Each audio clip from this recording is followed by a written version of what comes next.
네, 얼마 전 중국발 미세먼지가 한반도를 휩쓸고 지나갔죠. 겨울철로 접어들수록 미세먼지 현상 더욱 잦아질 것이라고 하는데요. 네, 이 미세먼지는 호흡기 질환자는 물론 면역력이 떨어지는 노약자와 어린이들에게 각별한 주의가 필요한데요.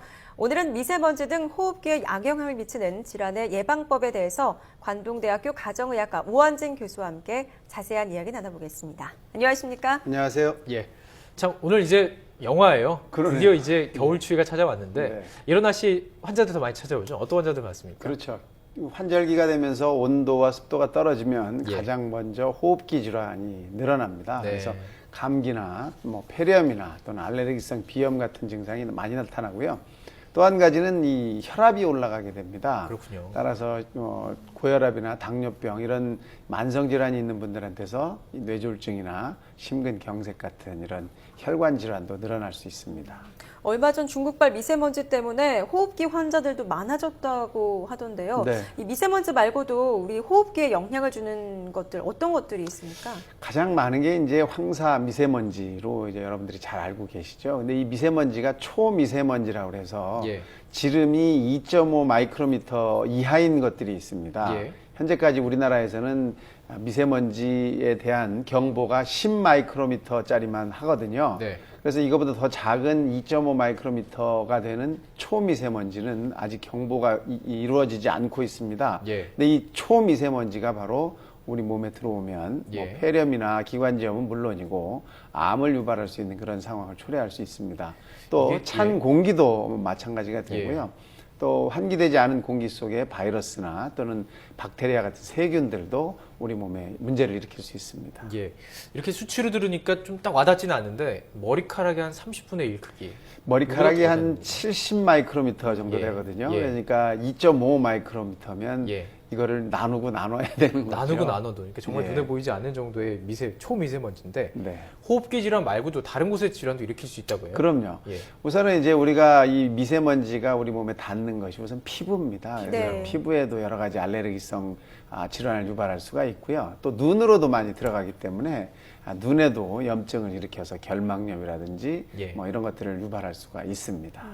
집안에 뭐 감기 환자 있으면 줄줄이 감기 걸리는 맞아요. 경우가 많은데요. 예. 네. 어떤 경로를 통해서 감염이 되는 걸까요? 밥을 예. 뭐 따로 먹어야 될까요? 밥을 따로 먹어도 소용없죠. 우선 이 감기가 옮아가는 그 기전은 비말 감염이라고 그래서요. 예. 우리가 이렇게 말을 하게 되면 네. 이 말하는 와중에 아주 미세한 침 가루가 공기 중으로 아. 나가게 됩니다. 지금도 막 지금 나오고 그렇죠. 있군요. 날아다니고 예. 있습니다. 예. 여러분들은 뭐 눈으로 보이지가 않으시니까 예. 그런 게 없을 거라고 생각하지만 사실 냄새가 나는 것도 이 침가루가 날아다니면서 전달을 해주는 거거든요. 예. 그래서 이 침가루에 묻어 있는 바이러스가 상대방한테 전달이 되면 그걸 따라서 이제 감기 바이러스가 넘어가는 겁니다. 예. 여기서 제가 한번 문제 드려볼까요? 네. 미세먼지를 많이 먹게 되면 뭐 몸에 해로우니까 이때 해독을 위해서 돼지고기 삼겹살이 좋다. 많이 뭐 이런 들어봤어요. 얘기 많이 예, 들으셨죠. 예. 황사 때도 그게 있고. 가능할까요? 그게 옳다고 생각하면 O를 들어주시고 네. 아니다라고 생각되시면 X를 들어봐 주시기 바랍니다. 하나, 그것도 둘, 같은데 셋. 또 맞을 것도 같아요. 저는 우할 네. 뻔했어요. 기름이 예. 좀 예, 먼지를 기름기가 좀, 제거해 주지 예. 않을까요? 네, 그건 좀 속설이 틀린 겁니다. 틀렸군요. 예, 네. 맞지 않고요. 돼지고기를 먹었다 또는 뭐 삼겹살을 드셨다고 해서 미세먼지가 우리 몸 밖으로 나갈 수는 없습니다. 네. 이것들을 나가게 하는 것보다는 이 안에 포함되어 있던 중금속을 해독하는 데에는 이 육고기, 붉은색 살코기, 네. 즉 소고기나 돼지고기의 살코기에 포함되어 있는 아연이라는 성분이 그런 도움을 좀 줄 수 있고요. 네. 계란 노른자나 또는 굴에도 이런 것들이 포함되어 있습니다. 그러니까 네.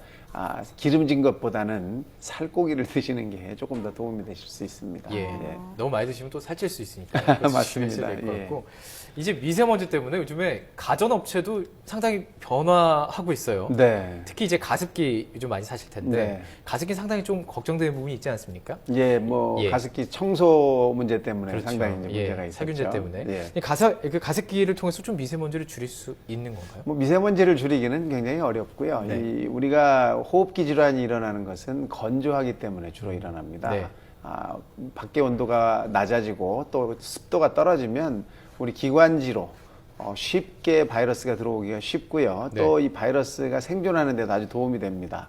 또 너무 건조하면 우리 몸에 섬모 운동이 잘 일어나지는 못해서 먼지가 들어오면 그걸 다 밖으로 밀어내는 손모 운동을 계속 해야 되거든요. 근데 네네. 건조해지면 이 운동이 떨어지면서 바이러스가 쉽게 우리 몸에 정착을 해서 감기를 유발하게 됩니다. 따라서 습도를 유지하는 가습기는 큰 도움을 줄 수가 있습니다. 습도가 중요하군요. 습도. 네. 예. 얼마 전에 한 프로그램 보니까 미세먼지뿐만 아니라 집안에 진먼지 진드기도 굉장히 알게 모르게 많더라고요. 이건 뭐 가습기나 공기청정기로 좀 해결이 가능할까요? 아예 가능하지 않죠. 우선 이 진먼지 진드기는 생존율이 굉장히 높습니다. 따라서 일반 강하군요. 예. 청소기로도 잘 어렵거든요. 그래서 네. 특수한 청소기를 이용하셔야 되고 또 한 가지는 이 빨래를 햇볕에 잘 널어주시면 쉽게 이 진먼지 진드기를 없앨 수 있습니다. 그러니까 예. 여러분들이 좀 햇볕을 이용하시면 좋겠는데 사실 햇볕 이용 잘 안 하시죠. 예. 그리고 또 삶아서 하는 세탁 이게 예. 큰 도움이 됩니다. 도움이 그래서 되고요. 삶아서 하시고 햇볕을 자주 볼 수 있도록 이불을 널어두시는 것이 큰 도움이 될 수 있습니다. 우리 선조들이 참 지혜로운 것 같아요. 네. 햇볕을 말리거나 아니면 삶잖아요. 그러셨죠. 정말 예, 예. 자연이 주신 선물을 이용하는 게 참 좋은 것 같은데 네. 요즘 황사 미세먼지 때문에 마스크 판매가 네. 늘고 있대요. 근데 이 마스크가 다 황사나 미세먼지를 막을 수 없다고 그러더라고요. 그럼요. 일반 마스크는 뭐 그냥 그런 정도의 직경을 가진 미세먼지는 다 들어옵니다. 예. 그래서 황사 마스크라고 해서 따로 황사 만들어진 마스크가 있는데요. 네. 일반 마스크는 사실 미생물을 큰 것들만 막아주니까 한 80% 정도를 차단한다고 하면 예. 황사 마스크는 한 98%를 막을 아. 수가 있습니다. 그래서 이렇게 여러분들이 황사가 심할 때나 또는 미세먼지에 대한 주의보가 났을 때는 저런 황사 마스크를 이용하셔야 됩니다. 마스크를 이제 세탁해서 사용하는 경우에는 아, 효과가 계속 지속이 되는 건가요? 그렇지 않죠. 일반 마스크는 이제 세탁해서 쓰실 수도 있겠지만 네. 사실 마스크는 일회용입니다. 따라서 황사 마스크도 일회용이니까 네네. 이걸 세탁해서 쓰신다는 생각은 안 하시는 게 좋겠습니다. 여러 개를 사놓고 바꿔가면서 쓰는 게 좋겠네요. 그렇죠. 자, 그럼 마지막으로 이제 호흡기 한 번 아프면 고생하잖아요. 합병증도 생길 수 있고 예방할 수 있는 수칙 설명해 주시죠. 우선은 개인위생을 청결하게 하셔야 됩니다. 그래서 네. 어디 밖에를 돌아다니시다가 들어오시면 예. 손도 잘 씻으셔야 되지만 입도 좀 잘 씻으셨으면 아, 좋겠습니다. 예, 그래서 치약, 칫솔을 이용해서 입도 좀 씻으시고 예. 또 입 안에도 잘 헹구시면 좋겠고요. 또 기침을 하실 때 손수건이나 마스크를 이용하시는 경우도 있지만 사실은 이렇게 하시는 게 가장 좋습니다. 옷 끝에다 대고 예. 기침을 네. 하시면 팔을 접고 사실 우리가 우리 손수건을 쓰면 또는 손으로 막으면 손에 바이러스가 다 묻게 됩니다. 예. 이 묻은 걸 다른 예. 사람한테 옮겨줄 수 있거든요. 예. 근데 옷 끝에 하시면 예. 이 옷 끝에 묻은 것은 제 손에 닿지 않으니까 다른 사람한테 옮기는 게 쉽지 않죠. 그래서 예. 이렇게 좀 하시면 좋겠고 그다음에 충분한 수면 예. 또 수분 섭취를 충분히 하셔서 우리 몸에 수분이 모자라지 않도록 해주시는 거, 건조하지 않도록 해주시는 게 큰 도움이 됩니다. 제가 한번 들은 얘기인데요. 이 예.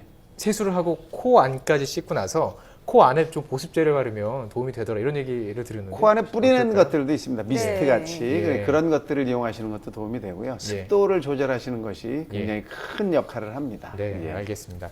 호흡기 정말 중요한 부분이죠. 저희 생명에 가장 중요한 바이탈 그럼요. 사인을 관리하는 우리 것이잖아요. 몸으로 예. 박테리아나 바이러스 같은 예. 세균이 또는 바이러스 같은 것이 처음 들어오는 관문이 바로 호흡기입니다. 예. 그래서 호흡기 질환이 우리 몸에 면역성이 충분한지 안 한지를 확인하는 그런 방법도 되기 때문에 네. 예. 여러분들이 호흡기 건강을 조심하시는 것이 아주 중요합니다. 네, 알겠습니다. 관동대학교 가정의학과 오한진 교수와 함께 말씀 나눠봤습니다. 고맙습니다. 감사합니다. 고맙습니다.